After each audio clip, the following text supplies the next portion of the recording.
Se va a cerrar asistencia.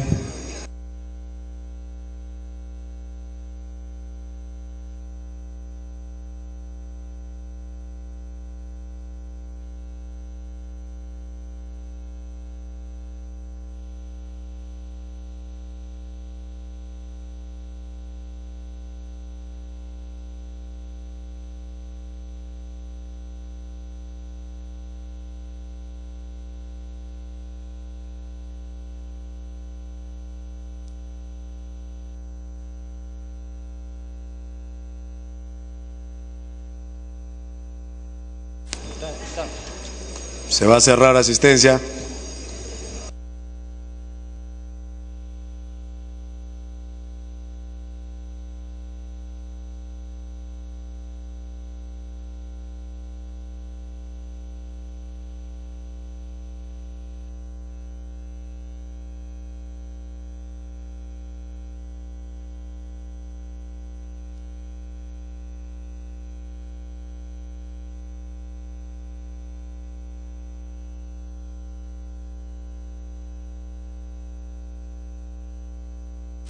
Asistencia cerrada.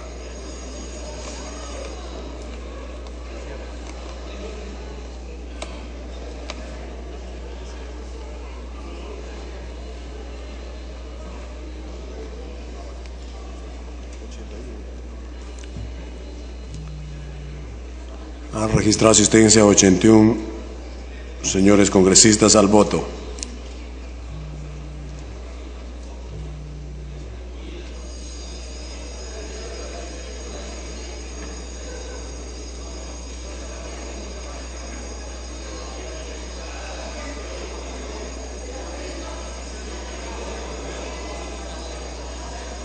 Presidente, estamos en el 15. ¿Seguimos por el 16?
Se va a cerrar votación. Votación cerrada.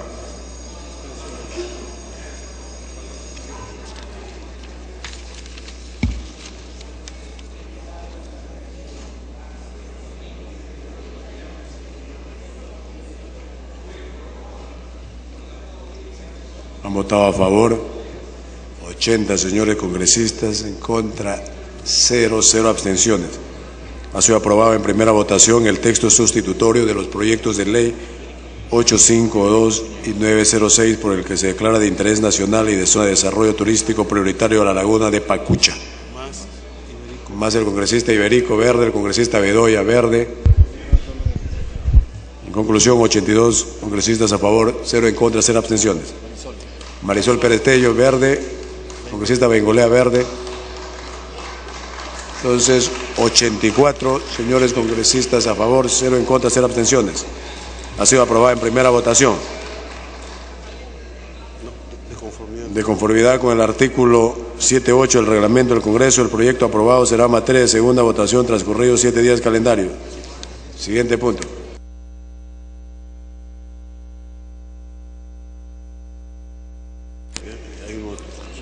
Vencido el cuarto intermedio, se va a votar el nuevo texto sustitutorio presentado por la presidenta de la Comisión de Justicia respecto del proyecto de ley 28 que propone la ley del contrato de seguro y que ha sido distribuido a la representación nacional. El referido texto sustitutorio también ha sido suscrito por el presidente de la Comisión de Economía. Marcar asistencia para proceder a votar porque se ha partido el texto.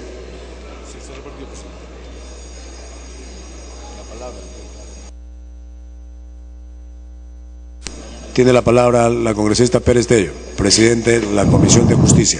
Muchas gracias, presidente. Sí, por tratarse de un texto que ha tenido una serie de recomendaciones y por la extensión del mismo y por respeto, por supuesto, a mis colegas, quisiera pasar a exponerles qué es lo que se ha hecho y lo que se ha consensuado con Economía, porque ese texto sustitutorio es de ambas comisiones, de la Comisión de Economía y de la Comisión de Justicia.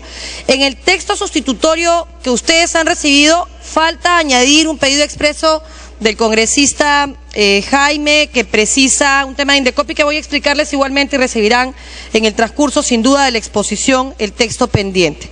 Paso a explicarles qué se ha modificado del texto de Justicia. El texto de Justicia se ha modificado en su artículo 8, respecto de reticencias y o declaraciones inexactas dolosas.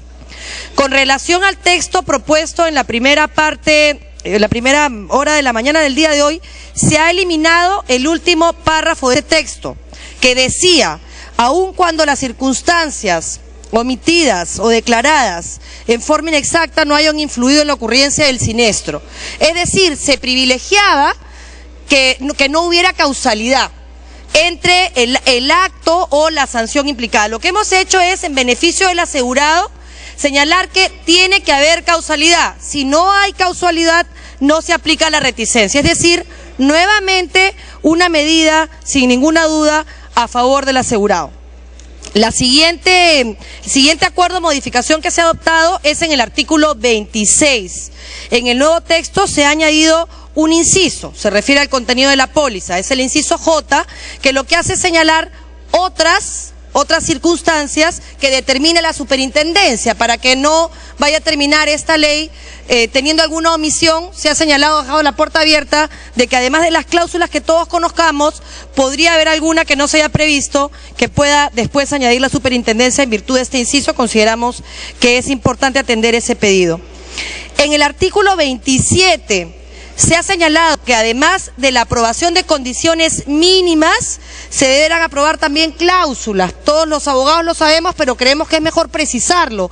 Una cosa es una condición que no necesariamente aterriza en una cláusula tipo, y otra cosa es una cláusula. El objetivo de esta norma es que en un periodo la SBS pueda recoger una serie de condiciones y formar algunas cláusulas para que en estos contratos, que como ustedes saben son de adhesión, hayan algunas cláusulas que todos sepamos que van a existir y que le den al asegurado la tranquilidad de que no está siendo sorprendido por falta de pericia en la lectura de un contrato y por supuesto de expertise en una técnica tan difícil como la de seguros. Así que se ha añadido, en beneficio nuevamente del asegurado, que lo que va a aprobar la SBS son condiciones mínimas y o cláusulas. Esta modificación se ha hecho en el artículo 27 y en todas las que tienen relación con condiciones mínimas, entre ellas el artículo 326 y el artículo 328 que se modifica de la ley de la SBS. Adicionalmente, en el artículo 68 sí se ha hecho un cambio que paso a explicarles. Respecto del aviso de siniestro, ha quedado consensuado el siguiente texto. El contratante, el asegurado, el beneficiario en su caso o cualquier tercero comunicarán al asegurador el acaecimiento del siniestro en los plazos que para dicho efecto establezca la superintendencia acorde con la naturaleza o tipo de seguro. Esto ha sido así porque sin duda, habiendo tantos tipos de seguro, pretender señalar cada uno de los plazos en la ley podría haber devenido en infructuoso y podríamos incluso haber fijado un plazo que no se ajustara a la realidad, corrigiendo lo que en Justicia habíamos señalado en un primer momento, que era dejar abierto ese plazo a la brevedad posible. Se ha corregido eso, se ha centrado el texto y se ha establecido delegado esa facultad a la SBS. que más adelante tendrá la obligación de determinar esos plazos dentro de la vacatio legis, es decir, dentro de los 180 días, tampoco es eterno. O sea, la SBS tiene 180 días para determinar estos plazos en los cuales tiene que notificarse o comunicarse el aviso del siniestro. Con lo cual, si bien es cierto, hay un plazo que queda abierto, esto beneficia al asegurado en el sentido de que va a ser un plazo posible establecido por la SBS, a quien, sin duda en este proyecto, se le dan funciones y atribuciones que corresponden a su propia naturaleza. En el artículo 74 es probablemente la modificación que considero debe ser explicada con mayor profundidad porque es la que se refiere al ajustador. En todo el texto del 74 no ha habido modificación. Solo se ha añadido una situación excepcional. Les explico qué cosa es el ajustador. El ajustador se da cuando, por ejemplo, se requiere que un tercero, que normalmente puede o no tener una relación con la aseguradora, yo no quiero entrar a presumir mala fe, determine un monto de daño. Y ese ajustador, que es un perito, algunas veces se demora mucho tiempo y la presunción es que se demora y esto termina conveniendo o generándole en realidad ventaja a la aseguradora. La verdad es que el texto tal como estaba planteado era muy bueno y establecía plazos perecibles de 30 días que aseguraban que este abuso no se generara. Pero hay situaciones excepcionales, por ejemplo, el incendio de un ministerio, por ejemplo, que se hunda un barco, por ejemplo, una aeronave, en el que solamente para recabar la información oficial el perito puede demandar 40 o 45 días por el TUPA de cada una de las instituciones, por ejemplo, Capitanía de Puerto, en el caso de que se hunda un barco. En ese tipo de supuestos, estos plazos eran imposibles. Y en realidad es ahí donde el ajustador tiene problemas, cuando el monto del siniestro es de 1 millón, 2 millones, 10 millones, 100 millones de dólares. Y tampoco queríamos que esto hiciera que de plano la empresa lo que hiciera es rechazar el siniestro, que era la otra posibilidad. Así que se ha establecido una cláusula en el cuarto párrafo que dice lo siguiente: cuando el ajustador requiere contar con un plazo mayor para concluir su informe, podrá presentar solicitud debidamente fundamentada por única vez a la superintendencia, precisando dos cosas: las razones técnicas y el plazo requerido. Pero esto será bajo responsabilidad. ¿De quién? Del propio ajustador. Con lo cual garantizamos este trabajo del perito imparcial que responderá por sus propios actos. La superintendencia se pronunciará de manera motivada sobre dicha solicitud en un plazo máximo de 30 días bajo responsabilidad. De esta manera se ha cubierto esta preocupación de que los ajustes en materia de siniestros muy grandes no pudieran hacerse dentro del plazo y esto pudiera ser rechazado por la aseguradora. En el artículo 118, relativo a las preexistencias, también hay una modificación que quiero explicarles porque también es en beneficio del asegurado. ¿Qué dice? Las enfermedades preexistentes están cubiertas dentro del sistema de seguros y de EPS, como mínimo hasta los límites del contrato original o anterior. ¿Por qué? Porque nos dimos cuenta que poner solamente hasta el como mínimo podía limitar que una empresa, para que promover que algunos asegurados de la EPS se pasaran a una aseguradora privada, dijera, por ejemplo, que amplía la cobertura de la EPS original.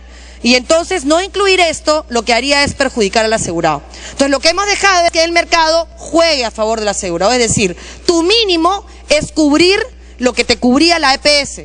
Pero si tú quieres cubrir más para de esa forma tener mayores traslados de la EPS a la aseguradora, bienvenido. Todo lo que beneficia al asegurado ha sido bien recibido y tomado tanto por la Comisión de Economía como por nosotros.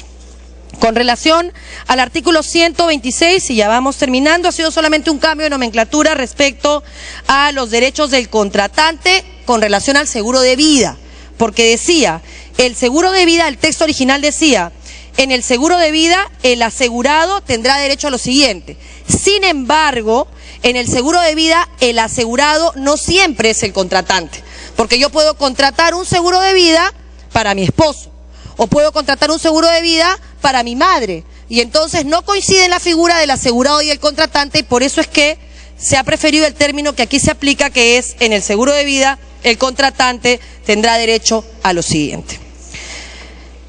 Adicionalmente, se han corregido, a sugerencia de muchos de los congresistas presentes, el artículo 326 y el artículo 328 con una redacción que ha recogido en su totalidad todas sus observaciones.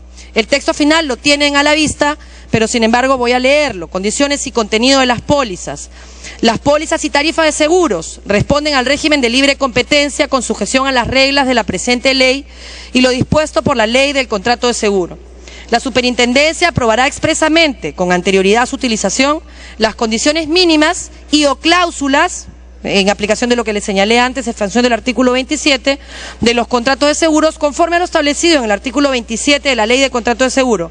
Asimismo, la superintendencia ordenará la inclusión de cláusulas o condiciones en las pólizas que promuevan el fortalecimiento de las bases técnicas y económicas del seguro y la protección de los asegurados. Nuevamente, la misma lógica pro asegurado. Y el 328 dice, condiciones y tarifas de seguros a conocimiento de la superintendencia. Salvo los casos en que la superintendencia fije condiciones mínimas y o cláusulas, los modelos de pólizas, las tarifas y las condiciones resultantes de lo dispuesto en los artículos 9, 326 y 327 no requieren aprobación previa de la superintendencia, pero deben hacerse de su conocimiento antes de su utilización y aplicación. Dicho organismo está facultado para prohibir la utilización de pólizas redactadas en condiciones que no satisfagan lo señalado en los mencionados artículos. Lo dispuesto se aplica de acuerdo a la facultad de la superintendencia de identificar las cláusulas abusivas y aprobar previamente las condiciones mínimas y o cláusulas, conforme a los artículos 27 y 40 de la Ley del Contrato de Seguro y otras normas legales que así lo permitan. Ya para terminar, en la cuarta disposición final, lo que se ha señalado es lo siguiente: precisar las competencias de Indecopi, y aquí va el texto sugerido por el congresista Delgado, que no sé si ha sido distribuido, pero que voy a leerles, porque ha sido un pedido expreso de Indecopi para no entorpecer las labores que ya tiene y que viene desempeñando con bastante eficacia. Sin perjuicio de las competencias que corresponden al Indecopi en virtud de la ley 29571, la superintendencia, de acuerdo al primer párrafo, tendrá o podrá crear defensorías del asegurado, en resumen, porque eso no ha cambiado. Solamente se ha incorporado que Indecopi mantiene sus funciones. Pero se ha aclarado a pedido del congresista Delgado, y por eso se los leo porque no está en su texto, que esto solamente se refiere a asegurados que no son consumidores o usuarios. Porque obviamente los consumidores usuarios ya están protegidos por Indecopi y no se trata de duplicar esfuerzos institucionales a nivel de un Estado que necesita a gritos utilizar bien sus recursos.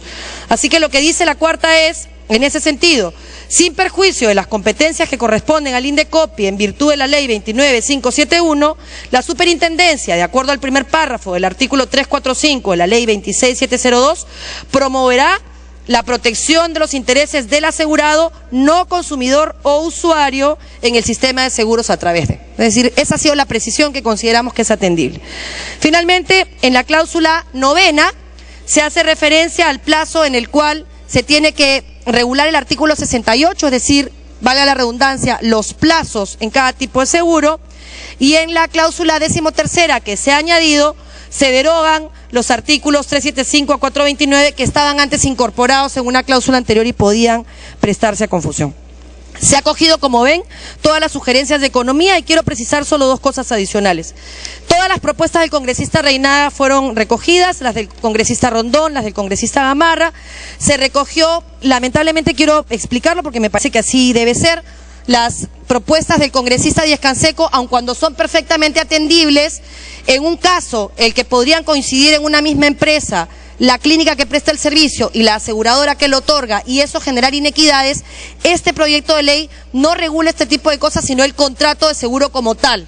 Por lo tanto, es una materia en la que se puede legislar, pero no en este proyecto de ley, que no se ve afectado, si bien es cierto en la práctica por esa situación, pero que no recoge este tema puntualmente, por lo cual no ha sido recogido, aun cuando, sin duda, lo que usted ha manifestado es una preocupación que se tiene y que habría que ver medidas correctivas legales o de sanción para que no se produzcan a partir de eso abusos de parte de empresas que generen este doble negocio para perjudicar al asegurado y no para beneficiarlo.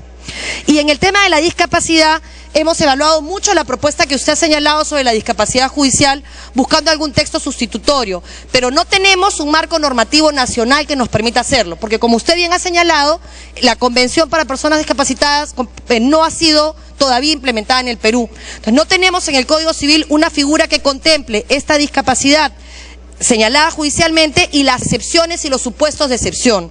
Y por ello teníamos que tomar una decisión.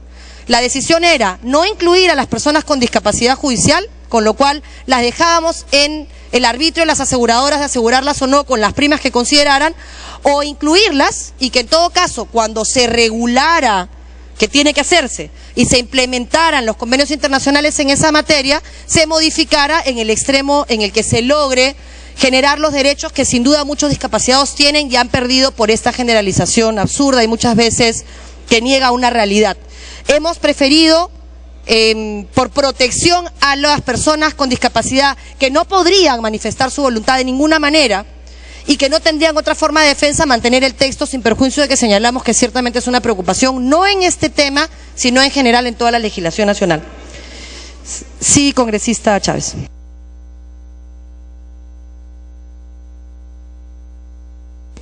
Congresista Chávez, tiene una salva.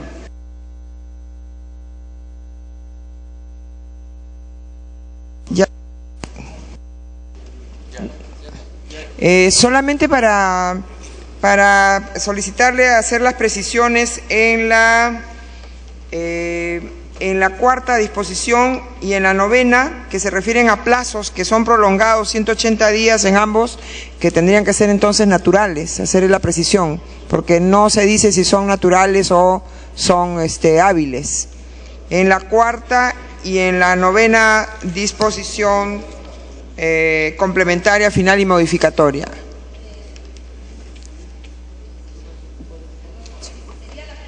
Puede continuar, congresista Pérez Tello.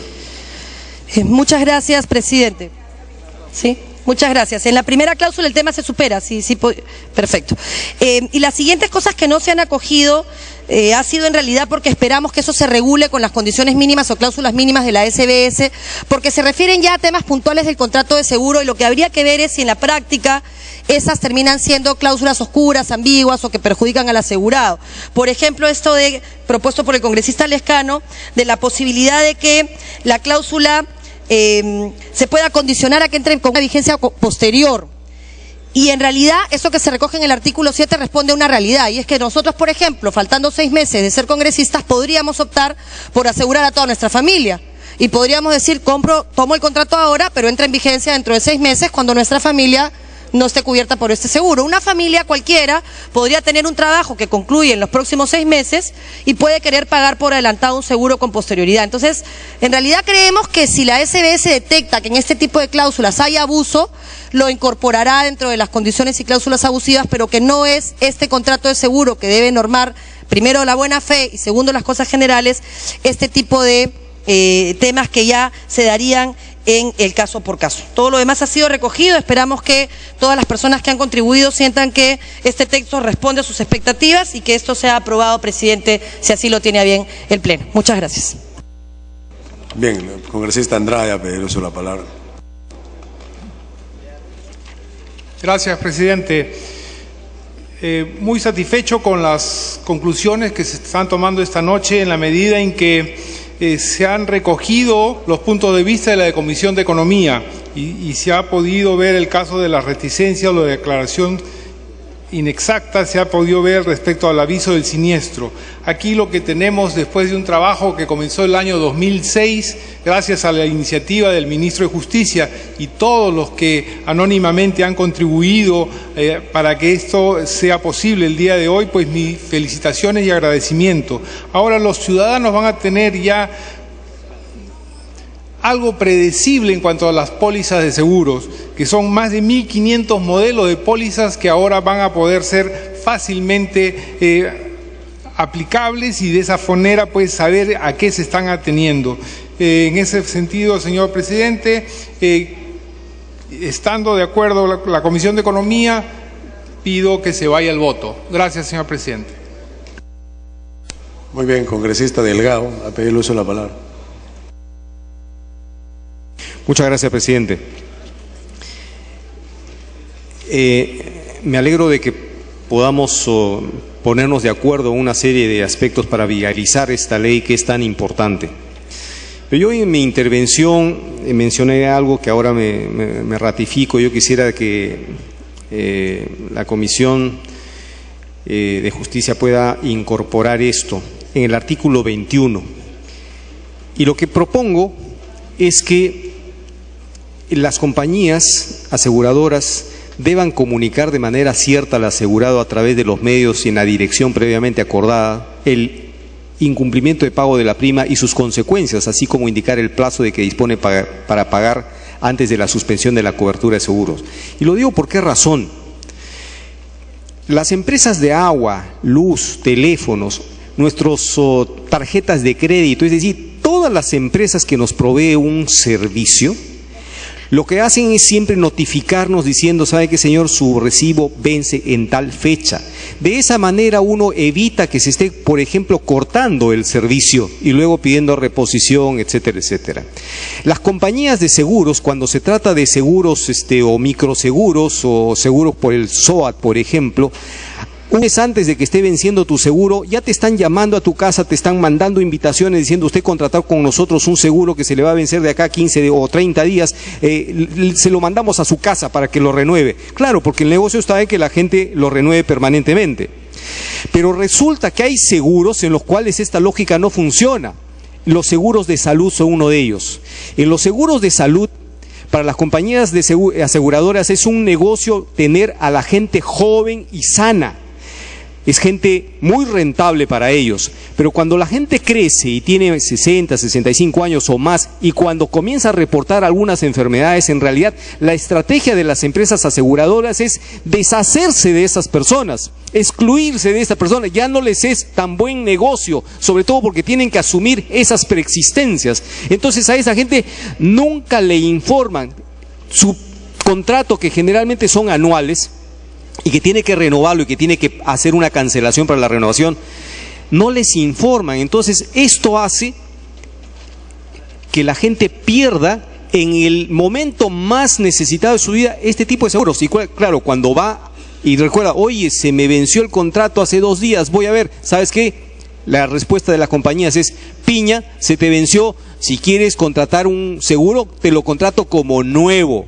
Y esas enfermedades que tú tienes no te las cubro porque son preexistencias. Señores, entonces yo les pido, por favor, incorporemos esto. Ahora, eso no tiene que significar necesariamente un mayor gasto para las empresas. Lo hacen en seguro mucho más baratos. Así que, por favor, congresista Pérez Tello, le pido que pueda incorporar esto, que se lo estoy alcanzando por escrito. Muchas gracias. Muy bien. Congresista Pérez Tello, ¿quiere hacer? Sí, presidente, en coordinación con el congresista Andrade, con quien hemos estado escuchando la intervención del congresista, eso se discutió, en realidad se pasó porque considerábamos que ciertamente ya habían 30 días en los cuales se mantenía la vigencia de la cobertura y no debía de fomentarse que no hubiera costumbre de pago, pero sin embargo sí creemos que esto atiende a la protección del asegurado y no genera mayor carga, sino que simplemente es un nuevo sistema que se tendrá que implementar. Con lo cual hay un texto que se me ha hecho llegar, que con alguna corrección quisiera leer para añadir en el artículo 21 tal y como lo tienen ustedes en sus manos. Yo creo que acogerlo, salvo que haya alguna posición en un sentido distinto, sería de esta forma.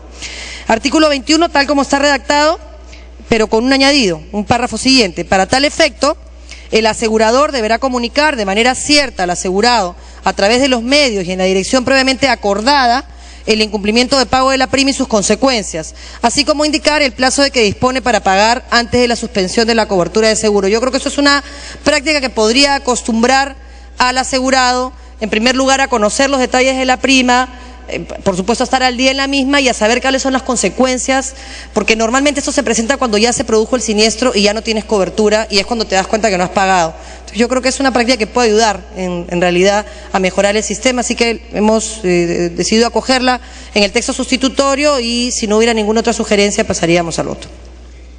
Muy bien. Al voto el nuevo texto sustitutorio con las modificaciones señaladas por la presidenta de la Comisión de Justicia. Marcar asistencia para votar.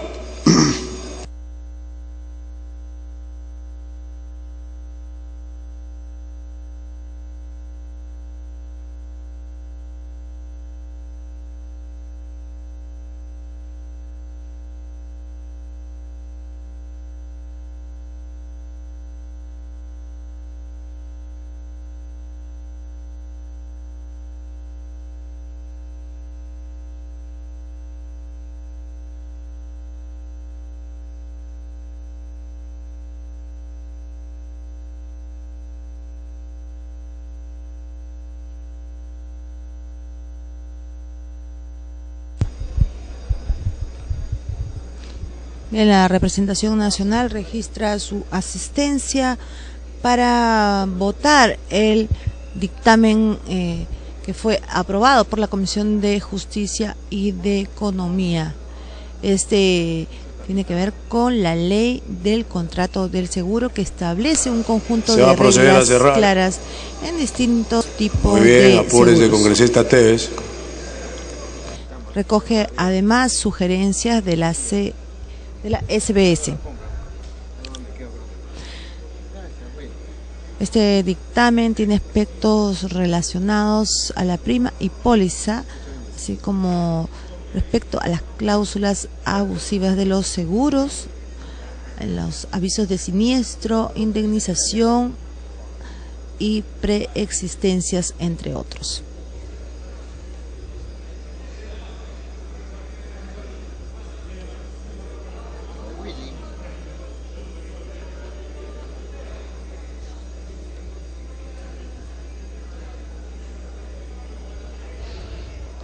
Este dictamen tiene que ver con la celebración y renovación del contrato, así como aspectos relacionados a la prima y la póliza de seguro, como la suspensión de cobertura y resolución del contrato por falta de pago, deben ser previamente identificados para surtir. Asistencia cerrada. Bien, se ha cerrado la asistencia para registrar su voto cada uno de los parlamentarios. Han registrado asistencia 85 señores congresistas al voto.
Votación cerrada.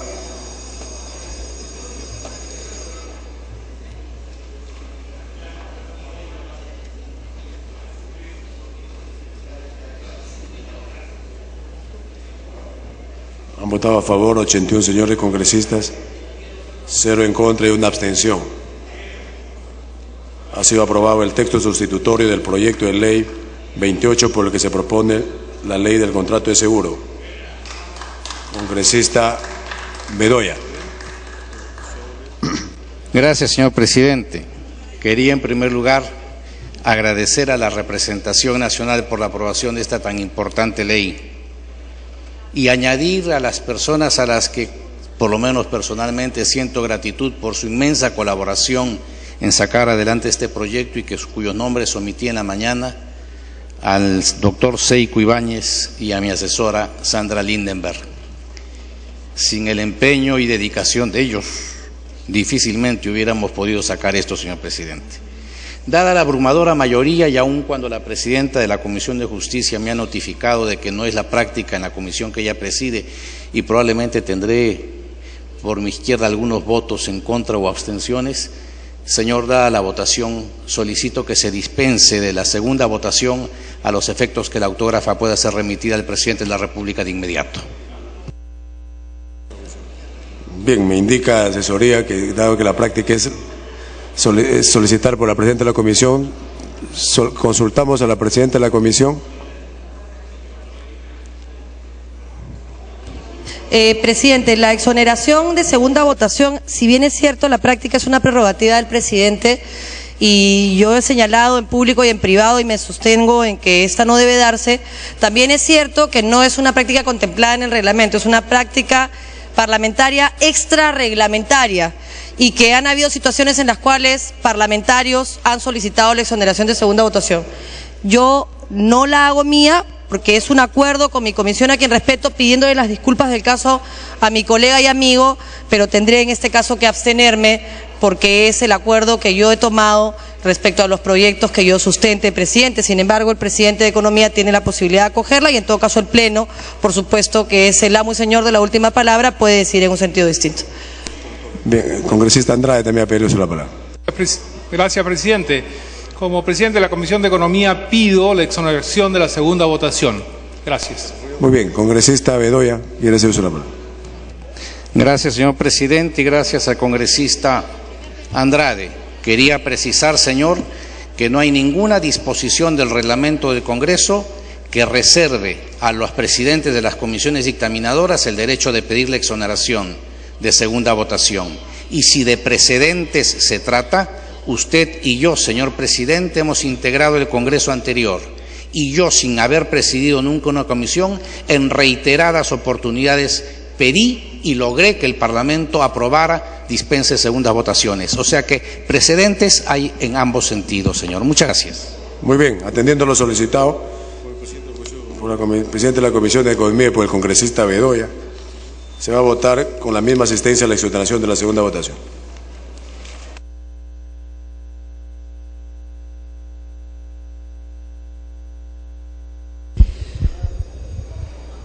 Bien, previamente, como hemos escuchado, el congresista Javier Bedoya solicitó pues la exoneración de la segunda votación de este dictamen que fue aprobado por la Comisión de Justicia y Economía. Bien, en este caso ha recogido la propuesta el presidente de la Comisión de Economía, Banca, Finanzas e Inteligencia Financiera, Fernando Andrade, quien ha planteado pues la exoneración de la segunda votación. Y como conocemos, ya lo han dicho, es una práctica parlamentaria, no solamente la solicitud la puede hacer los presidentes de la comisión, sino algún otro parlamentario que la plantee.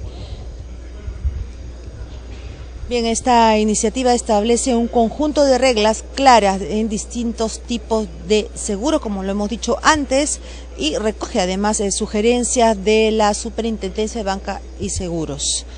Este dictamen recoge aspectos relacionados a primas y pólizas, a cláusulas abusivas, como lo ha dicho antes el parlamentario Javier Bedoya durante el pleno matutino, quien también pues intervino referido a este dictamen. Habla respecto también a los avisos de siniestro, indemnizaciones y preexistencias. Bien, entonces los parlamentarios registran su voto para exonerar de segunda votación este dictamen que fue dictaminado por la Comisión de Justicia y Economía.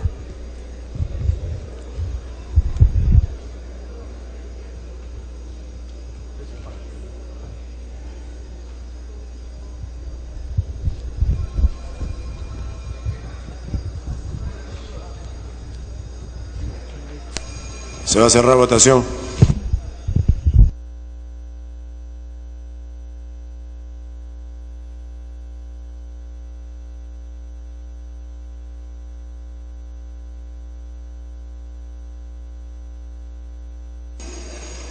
Votación cerrada.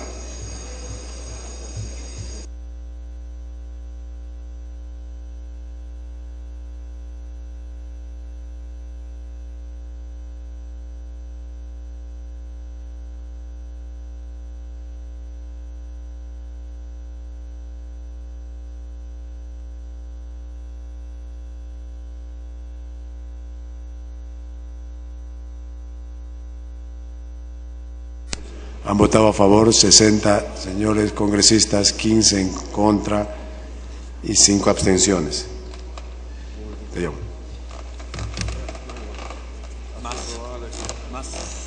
Más. Eguren. Verde. En conclusión, han votado a favor 61 señores congresistas, 15 en contra y 5 abstenciones. Ha sido aprobada la exoneración de la segunda votación del texto sustitutorio del proyecto de ley 28, por el que se propone la ley del contrato de seguro. Siguiente punto. De la Comisión de Ciencia, proyecto de ley 870, se propone declarar de interés nacional la promoción de la ciencia, la innovación y la tecnología a través de las asociaciones público-privadas.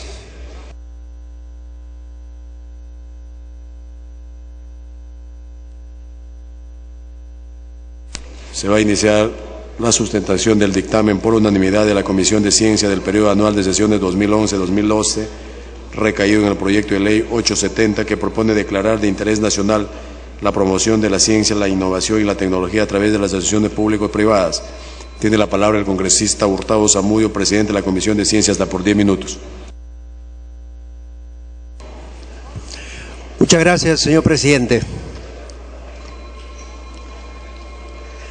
Hace unos momentos hablábamos de la importancia que tiene la ciencia, la innovación y la tecnología para dar el primer salto al desarrollo sostenible económico de nuestra nación. Pues ahora tenemos un proyecto de ley aquí que ha llegado, se ha discutido en la comisión y se ha aprobado por unanimidad, y que tiene que ver, como su título lo dice, con las asociaciones público-privadas, ley que declara de interés nacional la promoción de la ciencia, innovación y la tecnología a través de las asociaciones público-privadas. Cuando analizamos los temas de ciencia, innovación y tecnología, notamos un problema sustancial en esas áreas, y aquí lo vemos en esa pantalla. Por un lado tenemos las empresas que no invierten en ciencia, innovación y tecnología, sino un 2% de lo que ellas ganan. Si es que invierten, llegan a 2%. Por otro lado, la academia, o sea, las universidades y las instituciones que están a cargo de la investigación, como CONCITEC y otras. Y por otro lado, el Estado. Estos tres elementos están separados. En realidad, lo que queremos a través de este proyecto de ley es hacer el papel de integrador para que la empresa, que es la demandante de las necesidades de investigación, aporte económicamente y se una al Estado y también y sobre todo al sector investigador, que es la universidad.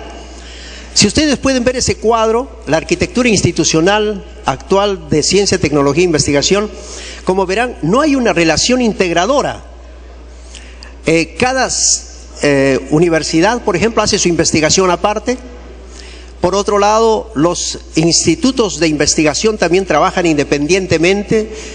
Cada ministerio, como el Ministerio de Agricultura, tendrá SENASA, el INIA, pero todos estos están atomizados, cada uno camina por su lado, y esta falta de integración es lo que nosotros queremos de alguna manera romper y ayudar a través de esta ley que declara de interés nacional la promoción de la ciencia, innovación y tecnología a través de las asociaciones público-privadas. Ya hemos visto que la inversión en investigación es pues 0.1%, ya hemos comparado con otros países como en el caso de Chile 7 veces más o Brasil 11 veces más.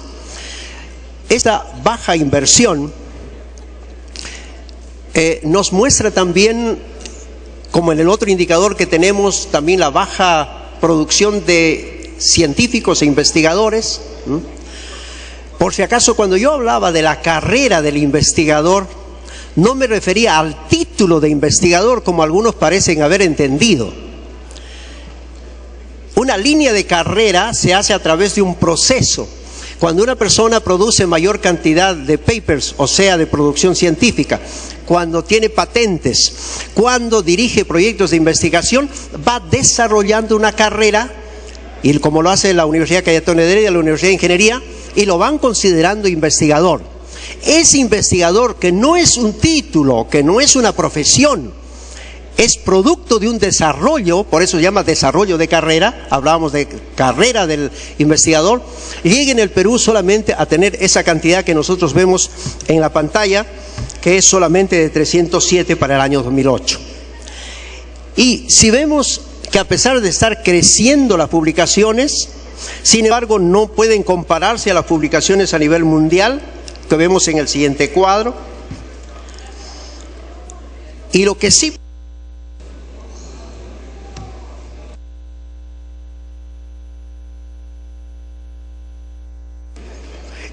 podemos ver es que a pesar que nuestras publicaciones han ido aumentando, acumuladas en el caso de 1996 al 2008, ¿no?, que es la fuente de Concitec, sin embargo la inversión ha mantenido en niveles bastante bajos. El siguiente cuadro, por favor. Y podemos ver que el gasto público, si bien en este último año se intenta incrementar a llegar a 193.5 millones, sin embargo, podemos observar que las patentes nacionales, ¿no?, apenas habían llegado a 9 a mediados del 2011. Y en las patentes de extranjeros en el Perú, llegaba a 376. Lo que indica que los extranjeros pueden venir a hacer investigación acá, porque saben que este es un lugar maravilloso para hacer investigación. Nosotros tenemos la más alta biodiversidad en el mundo y evidentemente cualquier persona que llega acá puede investigar. A tal punto que la comunidad alemana ha investigado el estado de la situación de la ciencia, innovación y tecnología en el Perú. La pregunta es, ¿cuánto está invirtiendo el sector privado en investigación? 2% de las empresas lleva a cabo actividades de investigación y desarrollo. La compañía alemana Bosch invierte 85% de sus ingresos en investigación y desarrollo. Una sola empresa, y acá las empresas no alcanzan ni siquiera el 2% de la inversión. ¿Qué sucede en Latinoamérica? Que la importancia que se le ha dado a este tema es tan grande que hay ministerios en todos estos lugares, como podemos observar: Argentina, Brasil, Venezuela, Bolivia y Colombia. Y por eso es que en un discurso que daba el presidente decía que crearé el Ministerio de Ciencia y Tecnología e incentivaré el retorno al país de los científicos peruanos cuya labor se desarrolla en el extranjero. Por eso habíamos presentado ese proyecto que hablaba de la carrera del investigador. En el dictamen del proyecto de ley 870, dentro de la propuesta que hacía Concitec, poníamos este proyecto de ley dentro de la promoción de la innovación empresarial para la mejora de la calidad y la competitividad. ¿Qué dice este proyecto de ley? Propone un marco normativo que apunta a facilitar la inversión público-privada en la promoción de actividades de la ciencia, la tecnología y la innovación, y que permitirá a las entidades públicas, ministerios, organismos públicos, universidades públicas, institutos públicos de investigación, gobiernos regionales, locales, etcétera, asociarse con organizaciones del sector privado y de la sociedad civil bajo dos modalidades: mediante la constitución o participación en sociedades civiles o de personas jurídicas sin ánimo de lucro o de fundaciones, o mediante suscripción de contratos especiales de cooperación.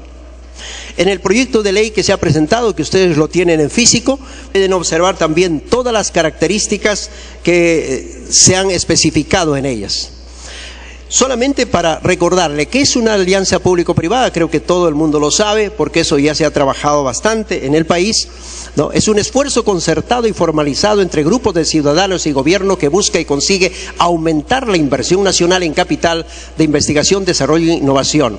Recordemos que quienes deben pedir la investigación deben ser la empresa privada, porque ellos van a salir fortalecidos cuando las universidades y otros centros de investigación produzcan investigación para el mercado nacional e internacional y para exportar también conocimiento, porque no solamente se exporta productos de valor agregado después que se hace la investigación y se aplica pragmáticamente, sino que también se puede exportar conocimiento a los demás. Y una sola patente vale muchos millones. Y nosotros no estamos produciendo patentes porque no tenemos costumbre de exportar, a pesar de tener un alto coeficiente intelectual. Los peruanos, comparados a nivel mundial, los peruanos están en el tercer país de más alto nivel del coeficiente intelectual. Entonces no vale la pena perder esa potencialidad humana que tenemos para exportar conocimiento al exterior. La fórmula del éxito, dice, en materia de promoción de ciencia y tecnología, es la colaboración, el esfuerzo conjunto capaz de multiplicar los efectos deseados. Las alianzas entre el sector público y el sector privado constituyen una especie de herramienta contractual destinada a fortalecer y expandir las posibilidades de beneficio propio. Aquí no se trata solamente de unir dinero, sino intereses. Cuando se hace una alianza público-privada, vemos la capacidad del privado de invertir donde algo le va a dar resultado. Y el elemento estatal, que a su vez a veces hace investigación y no sabe qué hacer con esa investigación, como en el caso de las universidades públicas. ¿Qué objetivos tiene esta alianza público-privada? Puede tener objetivos que van desde los muy específicos, como una obra de infraestructura, un parque tecnológico, por ejemplo, un laboratorio, hasta objetivos amplios en términos de desarrollo económico y social de una región, impulsando la transferencia tecnológica para el instrumento de valor agregado local de la producción y convencer a las empresas para incrementar sus actividades de innovación y desarrollo y desarrollar acciones de atracción de talentos y de emprendimiento de alto potencial. También incluye, lógicamente, las becas. La propuesta legal aprobada tiene un artículo 1 que declara de interés nacional la promoción de la ciencia, la innovación y la tecnología a través de las asociaciones público-privadas. En el artículo 2 se establece que para el desarrollo de estas actividades de promoción de ciencia, innovación y tecnología, todas las instituciones, sean el gobierno nacional como los gobiernos locales, los gobiernos regionales, las universidades, de acuerdo al decreto legislativo 1012, que aprueba esa ley marco de asociaciones público-privadas, se puede utilizar esto específicamente para el campo de la ciencia, la innovación y la tecnología. El artículo 3 va a precisar cuáles son los objetivos de la alianza público-privadas, que lo puede leer específicamente uno a uno en el físico que se le ha entregado. Y en el artículo 4 señala que los contratos de cooperación no dan lugar al nacimiento de una nueva persona jurídica, constituyéndose en contratos especiales en los cuales las personas que los celebran aportan recursos de distinto tipo para facilitar, fomentar, desarrollar y alcanzar en común algunos de los objetivos señalados en el artículo 3 de la presente ley. Y por último hay una disposición complementaria final mediante la cual se le delega al Ejecutivo la emisión de disposiciones legales para la aplicación de la presente ley. Este proyecto fue dictaminado con texto sustitutorio, aprobado por unanimidad de los congresistas presentes. Por lo tanto, señor presidente, solicito al Pleno del Congreso su discusión y su aprobación. Muchísimas gracias. Concluida la sustentación, se da inicio al debate.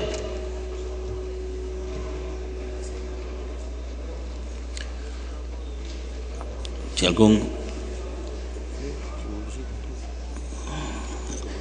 Como el presente dictamen ha sido aprobado por unanimidad, cada grupo parlamentario tendrá un máximo de 2 minutos para que exponga su posición en aplicación del tercer párrafo del inciso B del artículo 55 del reglamento.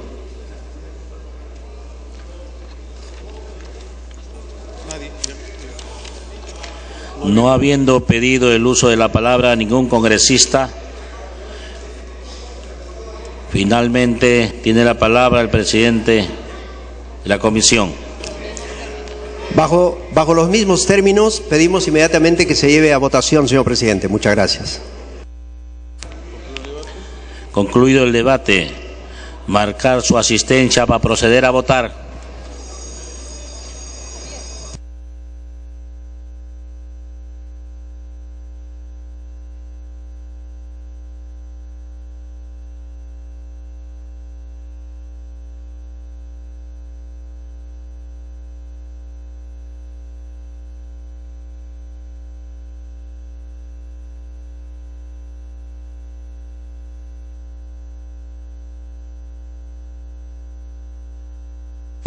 Bien, este dictamen fue aprobado en la Comisión de Ciencia y Tecnología por unanimidad. Tras la sustentación de este proyecto de ley por el presidente de la comisión, se va a someter a votación el proyecto de ley 870 que propone declarar de interés nacional la promoción de la ciencia, la innovación y la tecnología a través de las asociaciones público-privadas.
Bien, han registrado su asistencia los parlamentarios para proceder a votar el proyecto que propone declarar de interés nacional la promoción de la ciencia, la innovación y la tecnología a través de las asociaciones público-privadas. Durante su sustentación, el presidente de dicho grupo de trabajo, Jesús Hurtado Zamudio, lamentó pues que en nuestro país solamente llega al 2% las empresas que invierten en la investigación. No, puso como ejemplo a Chile y a Brasil, que invierten pues en ciencia y tecnología 11 veces